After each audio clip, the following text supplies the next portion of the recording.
नमस्कार, जोहार, सत श्री अकाल। मैं हूं आपका पॉडकास्ट वाला दोस्त कुमार समोर। आप देख रहे हैं the mix box. The mix box के इस एपिसोड में आज बहुत ही इंटरेस्टिंग टॉपिक पर हम बात करने वाले हैं। वो है चाइल्ड हेल्थ के बारे में, बच्चों का स्वास्थ्य। जी हाँ, हम सबकी चिंता जो है बच्चों को लेकर के हमेशा बनी रहती है। और बदलते समय में जिस तरह का माहौल बदला है, जिसमें बच्चे स्क्रीन टाइम ज़्यादा स्पेंड कर रहे हैं, बच्चों की इम्यूनिटी कम हो गई है, जंक फूड पर उनका भरोसा ज़्यादा बढ़ गया है। इवन बाज़ार में तो अब ये पाम फूड से रहित स्नैक्स है या हेल्दी स्नैक्स है बोल करके बाज़ार में कई सारी चीज़ें उपलब्ध हैं। क्या वो सही में हेल्दी हैं? इन सब टॉपिक पर बात करने के लिए हमारे साथ हैं जाने माने बच्चों के डॉक्टर अभिषेक अग्रवाल। सर, बहुत बहुत स्वागत है हमारे स्टूडियो में द मिक्स बॉक्स में। थैंक यू संभव जी, मुझे इसमें बुलाने के लिए। मैं डॉक्टर अभिषेक अग्रवाल, एमडी पीडियाट्रिक्स, और मैं अभी Anaysha paediatric and dental care में बरियातू में बैठता हूं, और साथ ही साथ सेवा सदन में भी एज अ कंसल्टेंट हूं। बिल्कुल सर।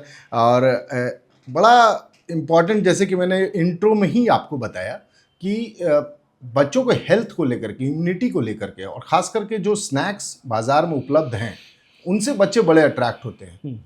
इवन एडवर्टीजमेंट्स में भी टारगेट किया जाता है बच्चों को ही। तो क्या वो स्नैक्स सही में हेल्दी हैं जो हेल्दी होने का दावा करते हैं, हेल्दी होने का क्लेम कर रहे हैं? देखिए, सबसे पहले हमें ये समझना पड़ेगा कि वो स्नैक्स इतनी ज़्यादा मात्रा में बाज़ार में क्यों चल रहे हैं, या हमारे बच्चे उससे इतने ज़्यादा अट्रैक्ट क्यों हो रहे हैं। कोई भी स्नैक्स का मेजर कंटेंट दो ही चीज़ें होती है, या तो एक्सेसिव सॉल्ट या एक्सेसिव शुगर। जी। अगर हम उसके इंग्रेडिएंट्स पे जाएं, अगर मैं बात करूं कि पिज़्ज़ा, बर्गर, तो उसमें सॉल्ट कंटेंट, फ्रेंच फ्राइज़ है ना, उनमें सॉल्ट कंटेंट ज़्यादा है। वही हम लोग कभी बिस्किट, टॉफ़ी इनकी बात करें तो इनमें शुगर कंटेंट ज़्यादा है। बिल्कुल। इन दोनों का बॉडी पे हमारा बहुत असर पड़ता है। जैसा कि आजकल आप देखते भी होंगे कि आजकल बहुत सारे रील्स, और हमें पता चलता है कि डॉक्टर बोलते हैं शुरू के 1 साल तक नमक चीनी भी नहीं देना है, 1 साल के बाद चीनी नहीं देना है, 2 साल तक जब तक बच्चा ना हो। उसके बाद अगर हम एक्सेसिव सॉल्ट और शुगर को अपने फूड आइटम्स में या बच्चे के फूड में इंक्लूड करते हैं, तो वो उनके सेहत के लिए कभी भी अच्छा नहीं होता। वो हो सकता है कि वो एडवर्टाइजमेंट में आपको बताएं कि इसमें मैदे का यूज़ नहीं हुआ है, या इसमें पाम ऑयल का यूज़ नहीं है, या ये हेल्दी स्नैक्स है। पर जो भी आइटम हमें बाज़ार में एक पैकेट में पैक मिल रही है, वो हमारे बच्चों के लिए सेहतमंद नहीं हो सकती है। बिल्कुल। और हम लोग भारत देश में रहने की सबसे एक ख़ास बात है कि हमारे घर पे हमारी माताएं, हमारी बहनें, हमारे सब कुछ खाना बनता है जो कि बहुत हेल्दी होता है और विथ एवरी स्पाइसेस होते हैं। तो हम अगर घर के खाने पे हमारे पास अवेलेबिलिटी है, तो इससे अच्छा खाना हमारे बच्चों के लिए कभी भी कुछ भी नहीं हो सकता नहीं हो है। सकता। सर, जन्म से ही मतलब बच्चा जन्म लेता है और इसके बाद उनके हेल्थ को लेकर के, उनकी इम्यूनिटी को लेकर के चर्चा शुरू हो जाती है। किस तरीके से उनका इम्यूनिटी को हम लोग डेवलप कर सकते हैं या बचा सकते हैं या स्ट्रॉन्ग बनाए रख सकते हैं? देखिए, इम्यूनिटी बढ़ाने या बनाने का हर एज के हिसाब से कुछ कुछ स्पेसिफिक गाइडलाइन है। ऑल्दो हर वो चीज़ जो नेचुरल अवेलेबल है, और अगर हम नेचुरलिटी पे ध्यान दें तो हमारी इम्यूनिटी बहुत अच्छी रहती है। लेकिन फिर भी अगर जैसे हम बात करें जन्म से, तो एक बच्चे के जन्म से लेकर के शुरू के 6 महीने तक माँ का दूध अमृत होता है, सर्वोत्तम है वो। अगर हमारे बच्चों को 6 महीने तक माँ का दूध मिलता है, तो उससे अच्छी इम्यूनिटी किसी बच्चे की डेवलप नहीं की जा सकती है। 6 महीने के बाद अगर हम बच्चों को घर के खाने पे ध्यान दें, और हम लोग थोड़ा सा हाइजीन का मेंटेन रखें, तो हम इम्यूनिटी को इम्प्रूव कर सकते हैं।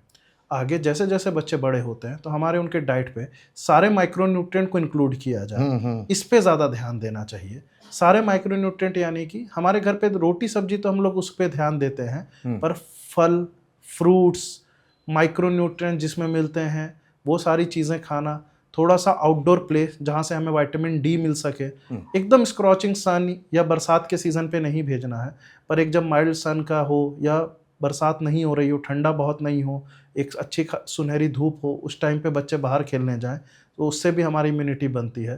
थोड़ा सा hygiene, proper hand wash before eating, after getting stool, है ना। तो डेफिकेशन के बाद, पॉटी करने के बाद बच्चा अगर हाथ धोता है, खाने से पहले धोता है, ये एक नॉर्मल अपनी हैंड वॉशिंग प्रैक्टिस भी जो है इम्यूनिटी को बहुत अच्छा करती है। सर, जैसे जन्म के बाद ही आपने कहा कि माँ का दूध सर्वोत्तम होता है। कई बार कई माताएं ऐसी होती हैं जो वर्किंग लेडी हैं या फिर किसी कारणवश उनके पास वो माँ का दूध अवेलेबल नहीं होता प्रचुर मात्रा में। तो फिर क्या सब्स्टिट्यूट की तरफ जाना सही है या क्या करना चाहिए वैसे स्थिति में? नहीं, मुझे नहीं लगता है कि माँ के दूध के सिवा कोई भी सब्स्टिट्यूट है। और कुछ भी चीज़ें जो हमारे दूध के बीच में बाधाएं बन रही है, हमें जी। उसे एलिमिनेट करना चाहिए। जैसे आपने बोला कि वर्किंग मदर हैंड ये, तो मदर को इनिशियल 6 मंथ पे और कोई कमिटमेंट नहीं रहना चाहिए। उनके लिए उनका बच्चा और उसकी ग्रोथ ही सबसे ज़्यादा इम्पोर्टेंट कमिटमेंट है, ठीक है? इसीलिए माँ का दर्जा हमेशा हमारे समाज में सबसे ऊपर रहा है। और भी कोई कारणवश अगर दूध में प्रॉब्लम आती है, तो मुझे लगता है कि वो अपने पीडियाट्रिशियन और गायनेकोलॉजिस्ट डॉक्टर से मिल करके उसका समाधान सोचें। बिल्कुल सर। और ओवर द काउंटर जो दवाई लेने वाली जो परंपरा है, अभी जैसे कुछ दिनों पहले खबरों में भी था, राजस्थान में कई ऐसे बच्चों की डेथ भी हो गई जो सर्दी खांसी के लिए जो सिरफ कप सिरप्स अवेलेबल थे वो काउंटर से लिए उन्होंने या किसी जगह से ले करके देना शुरू कर दिया और बच्चों की मौतें हुई। तो वो क्या है और कितना नुकसानदायक हुआ और उस मामले में हुआ क्या था एग्जैक्टली? सर देखिए, सबसे पहली बात है, ओवर द काउंटर ड्रग एक कुछ मेडिसिन्स के लिए ये बनाई गई है कि वो ईज़िली अवेलेबल हो सके, ना कि आप ईज़िली दे सकें, है ना? 2 डिफरेंट डिफरेंट थिंग हैं। आप पैरासिटामोल लेने जाते हैं, it is an over the counter drug. आप paracetamol over the counter drug पा सकते हैं, पर उसका डोज डिसीजन जो एक ऑथोराइज पर्सन है उसी के थ्रू होना चाहिए। जी। हमें लगता है कि सिर्फ एक मामूली सा बुखार, सर्दी, खांसी, देखिए कोई भी चीज़ें जो भी हमारी बॉडी को अफेक्ट करती है, वो मामूली है या नहीं है, उसके डिसीजन लेने के लिए एक ऑथोराइज बॉडी को बनाया गया जिसे हम डॉक्टर कहते हैं। अगर हमें लगता है कि एक मामूली सा बुखार कुछ नहीं कर सकता, तो एक मामूली सा बुखार ही टीबी का रूप और एक कैंसर का रूप ले सकता है। बिल्कुल। उसी तरह से जैसे आपने बोला कि एक सर्दी खांसी की, हमें लगता है कि सर्दी खांसी की दवा, बीच में हमारे पास टीवी में भी एडवर्टाइजमेंट आते हैं बहुत सारे सर्दी खांसी के दवाओं के, और हम काउंटर से ले लेते हैं, और वही डिसीज़न की वजह से राजस्थान, एमपी, इन सब में कुछ ना कुछ इंसिडेंट हमने नोट किए हैं। इसीलिए हमेशा ये अच्छा है कि चीज़ें मामूली हो या ख़तरनाक, हम एक बार उस ऑथोराइज पर्सन से जो इसके लिए ड्रग लिखने के लिए ऑथोराइज्ड है, उनसे हम मिल करके एंड देन ही अपने बच्चों को कोई भी मेडिसिन या ड्रग दें। ऐसे ही सर एक मामला सामने आया जब डॉक्टर शिवरंजनी जो कि पिछले 8 सालों से ओआरएस टैग या ओआरएस जो शब्द है उसका इस्तेमाल को लेकर के वो सुप्रीम कोर्ट तक केस लड़ी। तो उसको लेकर के भी कई सारे इश्यूज बने क्योंकि मार्केट में ओआरएस के नाम पर बहुत सारी कंपनियां जो हैं डब्बा बंद कुछ ड्रिंक्स या कोल्ड ड्रिंक्स या इस टाइप की चीज़ें भी अवेलेबल करा रही थी। तो वो क्या था पूरा का पूरा? देखिए सर, इस चीज़ पे डॉक्टर शिवरंजनी ने बहुत मेहनत करी है, और इनके पीछे बहुत सारे डॉक्टरों का भी हाथ था जिन्होंने कि इसको मैडम को सपोर्ट किया है। और हमें ये समझना है कि ओआरएस है क्या। सो WHO ORS is a oral rehydrating solution. Okay. इसके बनने के बाद हमने बहुत ज़्यादा डायरिया पे कंट्रोल पाया है, और इससे बहुत बच्चों की मौत को रोका गया है। WHO ORS ही क्यों? देखिए, बहुत सारी स्टडीज़ और बहुत सारे अपडेट होने के बाद ये ORS जो मार्केट में अवेलेबल है, ये हम लोग यूज़ कर पा रहे हैं। इस ORS की ये खास बात है कि इसमें exact amount, measured amount of sodium, potassium, chlorine, sugar मिली हुई है, एंड Okay. उसका एक इक्वल प्रोपोर्शन वाटर में मिलाना है। एक ORS आता है जो बड़ा सैचेट है, वो हम लोग 1 लीटर पे मिलाते हैं, और एक 4.4 ग्राम का सैचेट आता है जिनको हम लोग 200 ml बना। ये पूरा गेम जो है सर, वो इलेक्ट्रोलाइट बैलेंस और इम्बैलेंस का है। और जितने मार्केट में ORS नाम से अवेलेबल हैं जो WHO लेबल्ड या WHO ऑथोराइज नहीं है, वो एनर्जी ड्रिंक के नाम पे बिक सकते हैं, but not as a ORS। पर आम जनता में ये अवेयरनेस नहीं होने के कारण वो लोग ORS मांगते हैं, और ORSL, EZRL इनके नाम से जो व्याख्या मिल रही हैं, उस पर हमें प्रॉब्लम ये आती है कि उनमें कोई इलेक्ट्रोलाइट बैलेंस नहीं होता, और उनमें शुगर कंटेंट ज़्यादा होने के कारण बच्चा या बड़े और डिहाइड्रेशन फेज में चले जाते हैं, और वो बच्चों के डेथ का कारण भी, या सीवियर इन्फेक्शन या severe cause for dehydration leading to admission hospital हो सकता है। हमारी फाइट यही है कि हमेशा जिस चीज़ को प्रिवेंट किया जा सके या जो इजीली अवेलेबल है, उसको कहीं ना कहीं से करप्शन पे ना डाला जाए, या उस चीज़ को बहुत ज़्यादा डाइल्यूट ना कर दिया जाए। ज़रूरी है अगर वो एनर्जी ड्रिंक अवेलेबल है तो उनका कुछ और नाम हो जो कि इससे सिमिलर साउंडिंग या सिमिलर ना हो, ताकि कि किसी भी पेरेंट्स, एजुकेटेड और अनएजुकेटेड, लिटरेट और इलिटरेट पेरेंट्स को प्रॉब्लम नहीं आए। ये जो फ्लेवर में आ रहे थे, जैसे मैंने खुद देखा है कई काउंटर्स पे रखे हुए, फ्रिज में रखे रहते हैं, टेट्रा पैक में अवेलेबल होता है वो, एप्पल फ्लेवर, ऑरेंज फ्लेवर, क्या ये उन्हीं ड्रिंक्स के बारे में आप बात कर रहे हैं जिसके ऊपर WHO का कोई मार्का नहीं है? हाँ, दोनों चीज़ें हैं हमारे पास, फ्लेवर्ड और tetra pack available, WHO ORS भी है। साथ ही साथ में वही फ्लेवर्ड, क्योंकि वो ज़्यादा अगेन अट्रैक्टिव होता है बच्चों और पेरेंट्स के लिए, और वो WHO ऑथोराइज नहीं होता है, उसके कारण जो है इलेक्ट्रोलाइट इम्बैलेंस और शुगर कंटेंट ज़्यादा होने के कारण डायरिया जो है सीवियर डिहाइड्रेशन में कन्वर्ट हो जाता है। बिल्कुल। अगर सर किसी बच्चे को फीवर आता है या बीमारी आती है, तो बहुत सिंपल एक सवाल है कि कितने समय के बाद डॉक्टर के पास लेके जाना चाहिए, और क्या हर एक बीमारी में एंटीडॉट्स या एंटीबायोटिक्स देना ज़रूरी है? इस पर मैंने बहुत सारे रील्स और शॉर्ट वीडियोस बनाए हैं जी। और एक्चुअली ऐसा है कि हर बीमारी का एक अपना टाइम पीरियड होता है। मैं आपसे बोलता हूँ कि 2 तरह के बच्चे हैं, आप एक बार खुद बताइए कि आप किस में पैनिक होना पसंद करेंगे। एक बच्चा जो है उसको 100 डिग्री फ़ारेनहाइट फीवर आता है जो कंटिन्यू 48 घंटे से आ रहा है, और साथ ही में आपके पास दूसरा बच्चा है जिसको फीवर अभी 102 है, पर फिर 8-10 घंटे तक उसको फीवर नहीं रहता है एंड फिर 101 आता है। अब आपके नज़रिए से दोनों बच्चा कौन सा ज़्यादा सीरियस है, हमें ये समझना है। ये मेरे हिसाब से तो दोनों ही बच्चे सीरियस हैं, क्योंकि 100 to 104 फीवर भी जाना टफ है, और लगातार 100 फीवर रहना भी अच्छी बात नहीं है। इसीलिए ये चीज़ें ही जो है ना प्रॉब्लम क्रिएट करती है। तो हम लोग किसी भी चीज़ों को जब तक अगर हम लोग समझ रहे हैं कि वायरल है या कम फीवर है या ज़्यादा फीवर है, तो इनिशियल 48 आवर 24 to 48 आवर हम अपने घर पे देख सकते हैं, अनटिल अनलेस बच्चे को कोई रेड फ्लैग या कोई सीरियस साइन ना हो। अगर उसके बाद भी मेरे बच्चे को कोई इम्प्रूवमेंट नहीं आता है, तो हमें सबसे पहले जो भी नियर बाय या आपके जो भी फैमिली या नॉर्मल पीडियाट्रिशियंस आप जिनके पास जाते हैं, उनसे आपको विजिट करना चाहिए। सर अब एक बड़ा ही, पता नहीं है आपके सेक्टर में फॉल करता है कि नहीं करता है, लेकिन ये सवाल मैं आपसे पूछना चाहूँगा कि बच्चों के जो स्क्रीन टाइम को लेकर के, हालांकि WHO के गाइडलाइंस भी हैं, वो भी आप मुझे प्लीज़ बताएं, किस तरीके से बच्चों को इसका स्क्रीन टाइम हम कम कर सकते हैं? क्या तरीके हो सकते हैं? क्या कोई मेडिसिन अवेलेबल है क्या कि बच्चों को दे दिया जाए और वो फिर उनका कम हो जाए? मेडिसिन अवेलेबल है, उस मेडिसिन का नाम है फ्रेंड्स। ओके, ठीक है ना। तो हमें सबसे पहले स्क्रीन टाइम कम करने का या स्क्रीन टाइम शुरू करने के बाद से पहले ये है कि हमें स्क्रीन टाइम इंट्रोड्यूस ही नहीं करना है। ओके। सबसे पहला चीज़, कोई भी बच्चा होता है उसको सबसे पहले स्क्रीन टाइम की आदत या एडिक्शन या उसका एक्सपोजर हम एज अ पेरेंट्स देते हैं, चाहे वो father, mother, uncle, aunt, grand mother, grand father हो, है ना।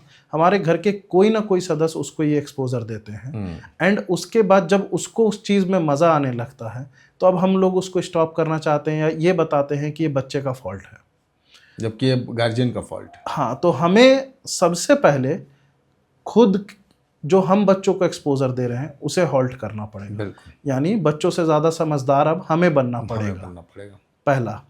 दूसरा, हम स्क्रीन टाइम कैसे रोक सकते हैं? अक्सर हम लोग ये एक्सक्यूजेज या हमारे पास आजकल लिमिटेशन इन दिस बहुत ज़्यादा तेज़ चलती दुनिया में ये हो गया है कि मदर वर्किंग है, फादर वर्किंग है, तो घर पे देखने वाले कोई नहीं है, या फिर मदर कुछ काम कर रही थी और फादर नहीं थे इसीलिए इसको देना पड़ा। तो देखिए, कहीं ना कहीं न्यूक्लियर फैमिली हमने अपने आप को चूज़ किया है, और अगर हमने वो चूज़ किया है तो हमें रेडी होना पड़ेगा। दोनों जन अगर वर्किंग हैं तो आपको तीसरा ऑप्शन खोजना पड़ेगा जो बच्चे को पाले। वो तीसरा ऑप्शन मोबाइल या रोबोट या कुछ और नहीं हो सकता जो मशीनी हो, है ना। एक इंसान को एक इंसान के इंटरेक्शन की ज़रूरत है, और जब अगर हम वो देते हैं तो हम उसको आराम से प्रिवेंट कर सकते हैं। तो मेरा मानना है कि आप जितना टाइम अपने बच्चों को ज़्यादा से ज़्यादा आप देंगे, बच्चा उतना स्क्रीन टाइम या कोई भी मशीनों से दूर रहेगा। बिल्कुल sir.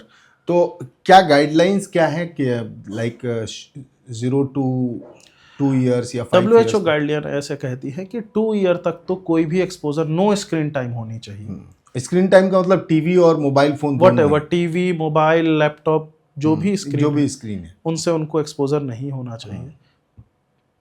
2 year to 5 year onward आप 1 घंटा मैक्सिमम दे सकते हैं। उसमें भी जो है वो स्लो वीडियो या ज़्यादा वीडियो इंफॉर्मेटिव काइंड ऑफ हो। सडनली चेंज वीडियो या रील्स जिसको हम लोग कहते हैं, ऐसी वीडियो नहीं होनी चाहिए। लाइक राइम्स वगैरह दिखला सकते हैं, राइम्स वगैरह, वो राइम्स जिसमें कि बहुत जल्दी जल्दी इमेजेस चेंज ना होती हो। दूसरी चीज़ हमें ये याद रखनी है कि ये अंडर सुपरविजन होना चाहिए, और ये आउटस्ट्रेच 1 आवर नहीं होना चाहिए। Okay, interval 20 minutes, 50 minutes, 30 minutes का होना चाहिए। आफ्टर 5 o'clock और 6 o'clock अगर स्क्रीन टाइम नहीं दिया जाए तो ये अच्छा है, ऐसा कोई गाइडलाइन है नहीं, बट वो रात की स्लिप को बच्चे के या फिर स्लिप में ड्रीम को ख़राब करता है। इसके लिए अगर 5 o'clock 6 o'clock इवनिंग के बाद अगर हम स्क्रीन टाइम को अवॉइड कर पाएँ तो वो अच्छा है। और साथ ही साथ अगर हम स्क्रीन टाइम देते हैं तो उतना ही बच्चे का एक्टिविटी टाइम भी होना चाहिए, यानी प्ले एरिया, प्ले टाइम होना चाहिए। ये नहीं होना चाहिए कि हम 1 घंटा मोबाइल तो दे रहे हैं पर इसके बाद 23 आवर में उसका अपना प्ले टाइम और कोई और ना हो। सिमिलरली 5 ईयर टू 10 ईयर बच्चे के लिए हम लोग 2 to 3 आवर परमिट्स है WHO के द्वारा, पर उसमें अगेन आउटस्ट्रेच नहीं होना चाहिए। It should be educational, under supervision. Try करना है, अगर मोबाइल या लैपटॉप में है तो आप उसको हॉल में अपने जो टीवी है उस पर कास्ट करके देख सकें, सो दैट कि बच्चा सुपरविजन में आपके रहे, वो जो भी चीज़ें कर रहा है। किसी भी पर्सनल अकाउंट को एक्सेस नहीं होना चाहिए, लाइक कि इंस्टाग्राम, यूट्यूब, ट्विटर, उसमें कोई एक पर्सनल अकाउंट का एक्सेस या पासवर्ड नहीं होना चाहिए। और साथ ही साथ में बच्चे के 4 से 5 घंटा मॉडरेट टू स्ट्रेनस एक प्ले या एक्सरसाइज होनी चाहिए। ओके, है ना। And 10 year onward to 18 year हम लोग अगेन 3 to 4 आवर दे सकते हैं, पर यहाँ पे जो है आउटडोर गेम का उतना ही इन्वॉल्वमेंट होना चाहिए जितना है, और साथ में कोई भी पर्सनल यूज़ या फिर जो है सिक्रेसी मोबाइल में नहीं रहनी चाहिए। उस मोबाइल का एक्सेस सारे पेरेंट्स के पास होना चाहिए। जी सर। एक सर विटामिन डिफिशियंस बड़ा दिख रहा है बच्चों के अंदर में, खास करके 10-12 साल से ऊपर के बच्चों में ज़्यादा ये देखने को मिल रहा है, D3। क्या है ये विटामिन डिफिशियंस सर, और इसका क्या दुष्परिणाम होता है और कैसे हम गेन कर सकते हैं D3? विटामिन D3 अभी बहुत ज़्यादा डेफिशिएंसी में आ रहा है। Everyone is getting it done with blood samples. The thing is कि ठीक है, ये कमी हो सकती है, पर अगर मेरा बच्चा का एक अच्छा आउटडोर प्ले है और ख़ासकर अर्ली मॉर्निंग के 10, 11, 12 से लेकर के 12 o'clock तक अगर सन एक्सपोजर है इन अ गुड सनलाइट, जी, जहाँ पे पॉल्यूशन ना हो और स्काई क्लियर हो, तो ये हमारे विटामिन डी को बनाने में काम करता है। विटामिन डी के बहुत सारे प्रभाव आ सकते हैं। अगर मैं बात करने जाऊं तो जैसे कि बच्चा का सुस्त हो जाना, हेडेक होना, बच्चे का किसी चीज़ में रुचि ना लगना, वीकनेस बोन में आना, मसल फटीग होना, प्रॉपर स्लीप नहीं होना, एपेटाइट कम हो जाना। कभी कभी विटामिन डी इन्फेक्शन को भी कंट्रोल करता है, ठीक है ना। तो इन सब चीज़ों में इनका इन्वॉल्वमेंट हो सकता है, और हम उसको, अगर हमें लगता है कि विटामिन डी कम है या नहीं, तो इसके लिए हम डॉक्टर से कंसल्ट करें एंड अकॉर्डिंगली गाइडलाइन फॉलो करें। बिल्कुल सर। विटामिन डी तो आजकल बड़ों में भी है, क्योंकि हम सारे लोग एसी स्टूडियोज़ में काम कर रहे होते हैं या कंप्यूटर्स पे ज़्यादा ऑनलाइन ज़्यादा अब काम हो चुका है, तो फील्ड वर्क जो नहीं करता उनको तो विटामिन डी होता ही। और बच्चों के साथ भी जब वो बाहर नहीं जा रहे हैं, प्लेइंग एरिया नहीं जा रहे हैं, तो वो होना लाजमी है। सर, एक सवाल है थैलेसीमिया को लेकर के। ये एक गंभीर बीमारी है, और सुनने मात्र से कि एक तो एक्सेप्टेंस नहीं होता है पेरेंट्स में कि उनके बच्चे को भी थैलेसीमिया हो सकता है या थैलेसीमिया है। तो थैलेसीमिया के पेशेंट्स किन बातों का विशेष ध्यान रखें अगर ऐसा कुछ डिटेक्ट होता है, या क्या उसके सिम्टम्स होते हैं, थोड़ा सा इसके बारे में बताएं। देखिए, थैलेसीमिया जो है एक जन्म से होने वाली जेनेटिक बीमारी जिसको कहते हैं, ये एक जेनेटिक डिजीज़ है जिसमें कि हमारी जो खून बनने की प्रक्रिया है उसमें दिक्कतें आती हैं, और इससे प्रॉपर तरीके से ब्लड का फॉर्मेशन नहीं हो पाता है, जिसके वजह से हमारे शरीर में बार बार खून की कमी होती है। तो सबसे पहले शुरुआत से शुरू करते हैं कि इससे पहले हम पहुंचते हैं कि थैलेसीमिया को ट्रीट कैसे करें या क्या करें, पहले हम इसको क्या रोक सकते हैं या नहीं, उस पर जाते हैं। हाँ, हम लोग थैलेसीमिया पे बहुत अच्छा काम कर सकते हैं अगर हम लोग थोड़े से समझदार या थोड़ा सा हम लोग अपने स्टिग्मा, सोशल स्टिग्मा को ब्रेक करें। तो थैलेसीमिया माँ और बाप के जीन से आती है, ठीक है। अब अगर हम इसको शादी से पहले, प्रेगनेंसी के दौरान, या फिर जब बच्चे हमारे बड़े होते हैं उस टाइम पे स्क्रीन कर लें, जिसको हम लोग बोलते हैं मैरिज काउंसलिंग काइंड ऑफ चीज़ें होती है बाहर में हमारे देश के, कुछ कुछ हमारे यहाँ पे भी लोग करवाते हैं, या फिर बिफोर प्लानिंग फॉर मैरिज और बिफोर कंसेप्शन अगर हम इस चीज़ का ध्यान रखें तो ये प्रिवेंट किया जा सकता है। क्योंकि अगर दोनों में से किसी एक के में भी नहीं होगा तो चांसेस जो है वो नहीं होता है, जस्ट और जस्ट बच्चा कैरियर स्टेट में होता है। अब क्या होता है थैलेसीमिया में, क्योंकि एक रिसेसिव फॉर्म ऑफ जीन है, तो इसमें हमारे पास दो तरह के लोग होते हैं, थैलेसीमिया माइनर, थैलेसीमिया मेजर, और भी होते हैं, लेकिन मेजर जो हम लोग समझते हैं वो थैलेसीमिया माइनर और मेजर। माइनर में क्या होता है, ज़्यादातर हम समझे तो वो कैरियर स्टेट में होते हैं, उनके पास एक जीन होती है जो सप्रेस है, पर दूसरी जीन जब तक नहीं मिलती है वो दूसरे को वो बीमार नहीं होते हैं। सो उनको रेयर केस में कभी ब्लड चढ़ाने की ज़रूरत पड़ती है, और वो एक्सीडेंटल डायग्नोसिस होता है। कभी मेजर सर्जरी के लिए गए, या आप बीमार हुए निमोनिया के लिए एंड ब्लड टेस्ट किया गया तो हीमोग्लोबिन कम पाया गया, देन उसके बाद पता चला ये थैलेसीमिया माइनर है after investigation, HPLC and all. लेकिन थैलेसीमिया मेजर वाले बच्चों को 6 महीने के बाद से खून की कमी हो जाती है एंड उनको बार बार खून चढ़ाने की ज़रूरत पड़ती है, अक्सर 3 से 4 हफ्तों में। ठीक है। प्रॉब्लम क्या होते हैं, बार बार खून चढ़ाने की वजह से उनके बॉडी में आयरन के ओवरलोड होने लगते हैं, जिसके वजह के लिए चिलेशन का बहुत ध्यान रखना पड़ता है। तो अगर सबसे पहला हम लोग बात करते हैं, अगर आपके बच्चे का थैलेसीमिया डायग्नोज होता है और वो थैलेसीमिया मेजर है और आपके बच्चों को बार बार खून चढ़ाना पड़ रहा है, तो जब आपका हीमोग्लोबिन कम हो रहा है, आप खून चढ़ाने जा रहे हैं, तो आपको पता होना चाहिए, आप आपको डॉक्टर से कंसल्ट करना चाहिए कि आयरन ओवरलोड के कोई साइन है या नहीं है। जैसे जैसे आयरन ओवरलोड बढ़ता जाता है तो वो हमारे मेजर ऑर्गन को अफेक्ट करना शुरू करता है, हमारे ब्रेन, हमारे पिट्यूटरी ग्लैंड, हार्ट, हमारे किडनी, हमारे लंग्स, सबको वो अफेक्ट करना धीरे धीरे शुरू करता है, क्योंकि आयरन डिपोजिशन वहाँ होते हैं। तो उसके लिए हमें चिलेशन थेरेपी पे जाना बहुत ज़रूरी है। साथ ही साथ में हम बात करें कि जब हमारे को थैलेसीमिया डायग्नोस्ड होता है और हम ब्लड ट्रांसफ्यूजन ले रहे होते हैं, तो हमारे को सबसे ज़रूरी बात ये ध्यान रखना है कि हमारा खून कितने लेवल पे हमें डॉक्टर ने बताया है चढ़ाने के लिए, और कितने अंतराल में हमें उनसे मिलना है, सो दैट कि हम अपने लाइफ को अच्छा कर सकें। हाँ, क्या थैलेसीमिया का 100% इलाज है? तो हाँ, 100% इलाज है, जिसको हम लोग कहते हैं bone marrow transplant. Bone marrow transplant अब हमारे इंडिया में बहुत सारी जगहों पे फ्री ऑफ कॉस्ट या गवर्नमेंट द्वारा सब्सिडीज़ के थ्रू होने लगा है। लेकिन उसके लिए एज अर्ली एज हम पहुंच सके, ये सबसे ज़रूरी है।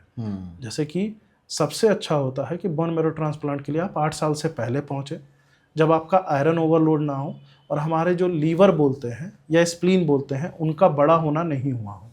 8 साल मींस थैलेसीमिया के 8 साल या एज 8 साल, 8 साल से पहले होना चाहिए। तो उनके रिजल्ट्स अच्छे आते हैं। ठीक है। दूसरी बात, हमारे जो उनके रिलेटिव हैं जो थैलेसीमिया वाले हैं, और हम एज अ जनरल पॉपुलेशन, हमें भी थोड़ा जागरूक होना चाहिए बोन मैरो ट्रांसप्लांट के प्रोसेस में जाने के लिए। जैसे ब्लड डोनर होता है वैसे बोन मैरो डोनर भी होते हैं। लेकिन हम लोग इसके लिए बहुत जागरूक नहीं होने के कारण ये चीज़ें, जो थैलेसीमिया वाले पेशेंट हैं उनको बहुत सफ़र करना पड़ता है, क्योंकि उनको डोनर या मैचिंग नहीं हो पाती है। तो सर, ये डोनेट जो करते हैं बोन मैरो, तो इसमें कोई साइड इफ़ेक्ट्स होते हैं क्या डोनर को? बोन मैरो डोनर को कोई साइड इफ़ेक्ट नहीं आते। जैसे खून देना होता है उसी तरह से बोन मैरो डोनेट करना होता है after a procedure of 10 to 14 days, जिस तरह से एक लेवल डिसाइडेड है। और वो मतलब कितनी बार डोनेट करना होता है, मतलब कितनी बार उनको बोन मैरो ट्रांसप्लांट? एक्चुअली वो पर्सन टू पर्सन आपको जो है वो एक हेमेटोलॉजिस्ट के अंडर गाइडेंस में ही ये डिसीजन लेना होता है।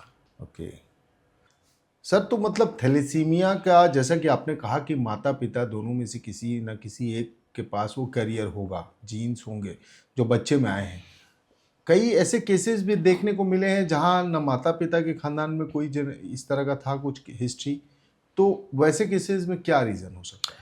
हाँ, मतलब थैलेसीमिया एक जेनेटिक डिजीज़ है डेफिनेटली, पर जैसा मैंने आपको बताया कि थैलेसीमिया एक रिसेसिव जेनेटिक डिजीज़ है ना। थैलेसीमिया के जीन रिसेसिव होते हैं, और रिसेसिव जीन की ये खास बात है कि वो स्किप जनरेशन कर सकते हैं। इसका मतलब सरल शब्दों में ये है कि हो सकता है कि यहाँ पे माता पिताओं को कोई बीमारी ना हुई हो और उसके बाद जो है इनके माता पिता या इनके भाई बहन में वो जीन पाया जाए जिनमें वो बीमारी है। इसीलिए जब भी रिसेसिव जीन की हम लोग बात करते हैं 3 पीढ़ियां देखी जाती है और उनका देखा जाता है। और जैसा कि मैंने बोला कि हो सकता है कि माता में वो जीन है और पिता में नहीं, तो बच्चे में भी कोई जीन, वो एक ही जीन अगर ट्रांसफर हो रहा है तो बच्चे को कोई बीमारी नहीं होगी। आपके बच्चे को थैलेसीमिया नहीं डायग्नोस्ड होगा, लेकिन वो थैलेसीमिया कैरियर स्टेट होगा। अब जब उसका मिलन किसी एक और थैलेसीमिया कैरियर के साथ होता है तब तब जाकर के जो बच्चा होता है वो थैलेसीमिया पीड़ित होता है। पीड़ित हो सकता तो ये हो सकता है, और ये कभी कभी स्पोरेडिक भी होते हैं 1% से 2% केसेस में। पर हाँ, मेजर जो केसेस हैं 98% टू 99% केसेस की बात करें तो वो कहीं ना कहीं कैरियर स्टेट मदर और फादर से आते हैं। बिल्कुल सर। एक सर बात आपने और कही थी कि शादी के पहले स्क्रीनिंग करना ज़रूरी है। आप बहुत सारे मेरे दर्शक देख रहे होंगे जो हो सकता है शादी की उनकी बात भी चल रही होगी, और या फिर मंगनी हो गई होगी, सगाई हो गई होगी, या जस्ट शादी हुई होगी। तो कौन कौन से ऐसे ब्लड टेस्ट हैं जो उनको कराना चाहिए शादी के पहले, देखिए लड़का लड़की दोनों को? जी, इस पे हम लोग बात करें तो अगर हम लोग इस पे डेप्थ पे जाएं तो पहली बात तो आपको एक मैरिज काउंसलर या फिर एक जो है आपके शादी से पहले एक डॉक्टर से मिलना सबसे ज़रूरी है जी। पर मैं एक सरफेस लेवल पे बात करूं, ऑल्दो ऐसा कोई सरफेस लेवल चीज़ें होती नहीं हैं। इट्स ऑलवेज कि एक ये कॉन्फिडेंशियली चीज़ें रहें और हम लोग उससे बात करें। पर स्टिल जैसे कि हम लोग, एक हुआ कि जेनेटिक टेस्टिंग के लिए कोई भी बीमारी का डाउट है या हमारे ब्लड में कुछ हमें पता है तो उनके लिए कराएं। जैसे कि अगर जो मेल पार्टनर है या फीमेल पार्टनर है उनको पता है कि उनके घर में कोई थैलेसीमिया है तो वो अपने पार्टनर से डिस्कस करके वो दोनों एक अपना टेस्ट करवा सकते हैं, जिसमें कि हम लोग बोलते हैं कि HPLC या HB इलेक्ट्रोफोरेसिस करा सकते हैं। उसी तरह से HIV करके एक डिजीज़ होती है जिनका टेस्ट हमें करवा लेना चाहिए शादी से पहले, है ना। और भी 1-2 डिजीज़ ऐसी होती हैं जैसे कि सिफिलिस एंड ऑल, इनका टेस्ट अगर शादी से पहले हो तो दोनों के लिए बहुत अच्छा होता है। इवन डायबिटीज़ भी इंक्लूड किया जा सकता है? नहीं, डायबिटीज़ इसमें इंक्लूड नहीं होती है। डायबिटीज़ का इससे बहुत ज़्यादा प्रभाव पड़ने का कोई नहीं है, चांसेस नहीं। नहीं। ओके सर, चलिए एक बीमारी से तो बचे। बीमारियों की बात कहें तो थोड़ा सा इतर जाते हैं सर बीमारियों से, हालांकि वो भी अब बीमारी के ही कैटेगरी में है, मनोचिकित्सक उसमें इन्वॉल्व होने लगे हैं जी। कि आजकल बच्चों का जो बिहेवियर है वो बड़ा एग्रेसिव हो गया है। चीखना, चिल्लाना, छोटी छोटी बातों पर वो नाराज़ हो जाते हैं। मतलब ये पहले उल्टा हुआ करता था, हमको तो याद है अपने ज़माने में कि माँ बाप नाराज़ होते थे और बच्चे मनाने में लगे रहते थे कि भैया उनको साइकिल चाहिए, मुझे साइकिल चाहिए, या कुछ भी चाहिए होगा तो हमें मनाना पड़ता था अपने पिताजी को या माताजी को। लेकिन आजकल उल्टा ही हो गया है, वो बच्चे को मनाने के लिए पिताजी कभी साइकिल ला रहे हैं, कभी चीज़ें खरीद रहे हैं, कर रहे हैं। तो इसके पीछे, इस एग्रेशन के पीछे का क्या रीज़न है? इसके पीछे मल्टीपल फैक्टर इन्वॉल्व हैं।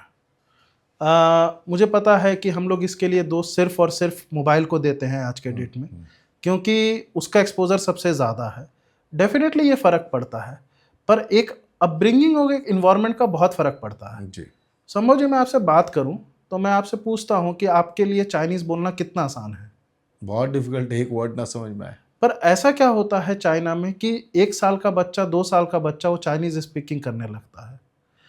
हम चाइना की तरफ जाते हैं, उससे पहले हम अपने देश में ही बात करें तो साउथ का तमिल लैंग्वेज, किसी के पंजाब में पंजाबी, हमारे यहाँ राजस्थान में मारवाड़ी, बिहार में बिहारी, है ना। हमारे पास हर लैंग्वेज को बोलने में हमारे लिए हमारा लैंग्वेज सरल है और दूसरों का लैंग्वेज डिफिकल्ट। उसी तरह से ये इन्वायरमेंट का फ़र्क पड़ता है।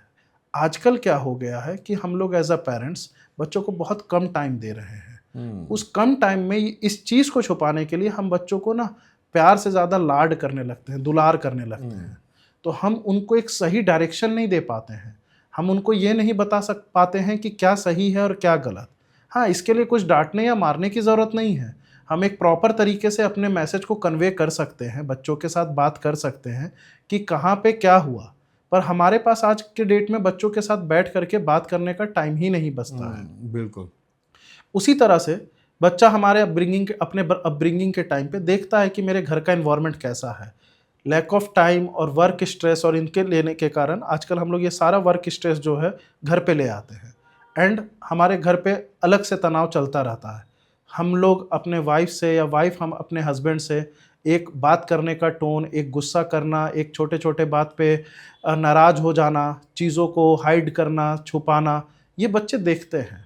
हाँ, वो उतना बोल नहीं पाते पर वो समझते हैं, वो हर कुछ को नोटिस करते हैं एंड ग्रेजुअली ये सब चीज़ें जो हैं उनके दिमाग में एक अपना पहचान और उसको ये समझ में आता है कि मुझे कैसे अपने आप को प्रेजेंट करना है present. And that is how they present themselves.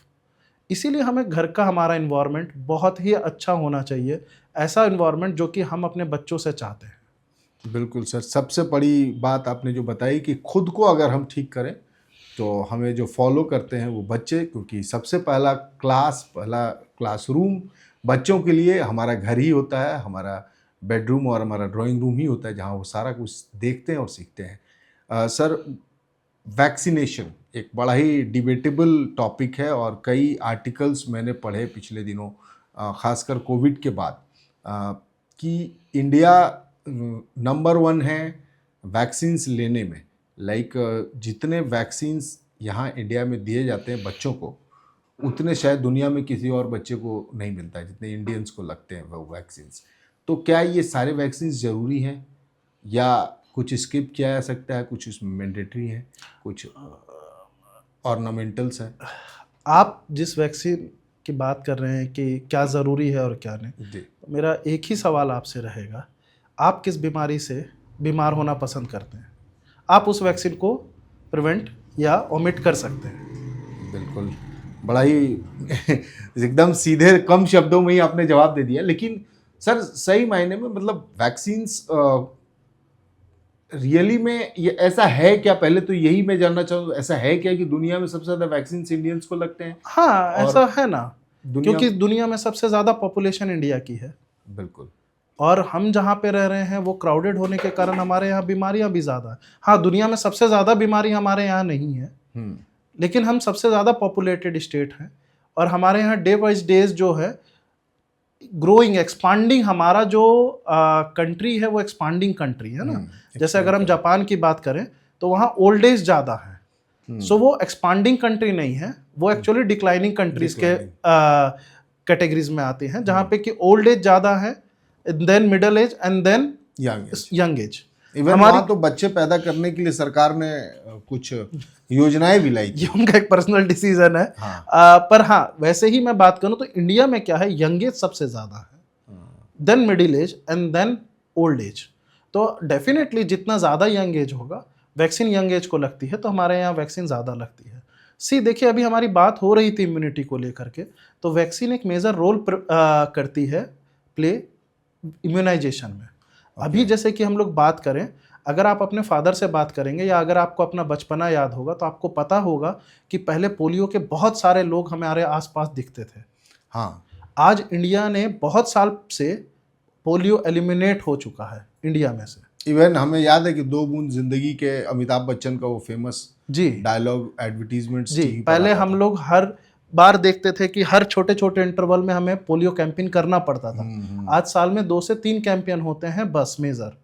तो आप हमें समझना होगा कि र्यूमर्स और निगेटिविटी हमें बहुत अट्रैक्ट करती है, इसीलिए वो ज़्यादा स्प्रेड होती है।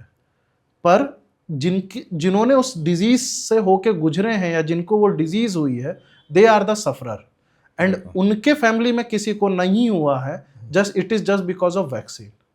हाँ, हर वैक्सीन पढ़ने का ये मतलब नहीं है कि आपको डिजीज नहीं होगी, वो प्रिवेंट करती है, वो हमारे इम्यूनिटी को बूस्ट करती है, पर वो एक इम्यूनिटी में मेजर रोल प्ले करती है।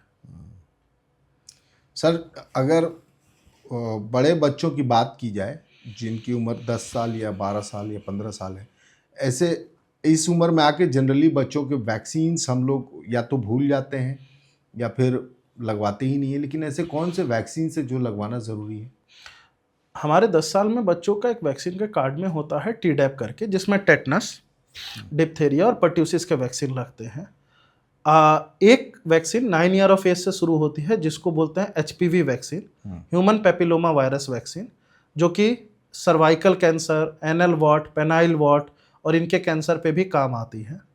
एंड उसी तरह से हर 5 साल में हम लोग टेटनस के वैक्सीन बच्चों को लगा सकते हैं, जिनको टीडैप कहते हैं या TD कहते हैं। एंड साथ ही साथ में अगर हमें लगता है कि हम लोग उस एरिया या पॉपुलेटेड एरिया में रहते हैं जहाँ की जो कि इंडिया में कॉमन है स्ट्रे डॉग का होना, तो हम लोग प्री एक्सपोजर प्रोफाइलैक्सिस रेबीज का भी वैक्सीन लगवाया अपने बच्चों को जा सकता है। बिल्कुल, तो ये इम्पोर्टेंट कुछ वैक्सीन्स हैं जो कि आप इस्तेमाल कर सकते हैं जी। तो सर बड़ी इंटरेस्टिंग और बहुत ही काम की बात आपने बताई। द मिक्स बॉक्स में आप आए सर। जाते जाते मेरा एक सवाल है आपसे कि जो पेरेंट्स हैं इस वक्त जिनके छोटे बच्चे हैं, हेल्थ इश्यूज और बहुत सारी चीज़ें, तो उनको क्या आप एक गोल्डन टिप देना चाहेंगे उन दर्शकों को? जिनके छोटे बच्चे हैं मैं उनसे यही कहना चाहूँगा एक क्रक्स में कि ज़्यादा से ज़्यादा होममेड फूड, माँ का दूध और साथ ही साथ में बच्चे के साथ टाइम स्पेंड करना शुरू करें। बस ये 3 चीज़ें हमारे लिए बहुत इम्पोर्टेंट है। हम होममेड फूड, माँ का दूध और बच्चों के साथ टाइम स्पेंड करते हैं, हमारा 90% जॉब डन है। 90% जॉब डन है और आप बहुत सारी चीज़ों से बच सकते हैं। हम इससे बीमारी, पहले और एंजाइटी। कुछ नहीं करते थे। इससे पहले हम लोग सिर्फ एक यही चीज़ें करते थे घर पे कि बच्चों को घर का खाना देते थे, माँ हमेशा 2 साल तक दूध पिलाती थी और माँ बाप चाचा चाची मामा मामी घर पे बच्चों के साथ रहते थे, खेलते थे, जिसके पास जब टाइम मिलता था वो बच्चों के साथ। हमारा 90% टास्क डन हो जाता है और जो 10% टास्क है वो हम लोगों के लिए छोड़ दीजिए। बिल्कुल सर। तो ये 10% टास्क अगर आपका है, बचा हुआ है, तो उसके लिए आपको आना कहाँ है ये मैं आपको बता दूं। डॉक्टर अभिषेक अग्रवाल अनायशा डेंटल क्लिनिक और चाइल्ड केयर सेंटर है इनका, जो कि बरियातू में है। वहाँ आप इनसे संपर्क कर सकते हैं। साथ ही साथ सर सेवा सदन में भी बैठते हैं और काफ़ी जाने माने बच्चों के डॉक्टर हैं, तो वहाँ भी आप उनसे मिल सकते हैं और आप दिखला सकते हैं अपने बच्चों को। साथ ही साथ अगर आपको कोई सवाल है, आपके जहन में कोई सवाल है या आप चाहते हैं डॉक्टर साहब से संपर्क करना, इनसे कुछ सवाल पूछना, तो आप हमारे कमेंट बॉक्स में या हमारे दिए हुए नंबरों पर हमें संपर्क कर सकते हैं। आपके सवाल हम ज़रूर डॉक्टर साहब तक पहुंचाएंगे और बेहद ज़रूरी अगर हुआ तो हम डॉक्टर साहब से कहेंगे कि उनका नंबर भी मैं आपको प्रोवाइड करूंगा जिससे कि आप उनसे संपर्क कर सकें डायरेक्टली। तो द मिक्स बॉक्स के इस एपिसोड में सर आने के लिए, हमसे इतनी अच्छी बातचीत करने के लिए और दोबारा आने का वादा लेकर के मैं आपसे विदा चाहता हूँ। Thank you.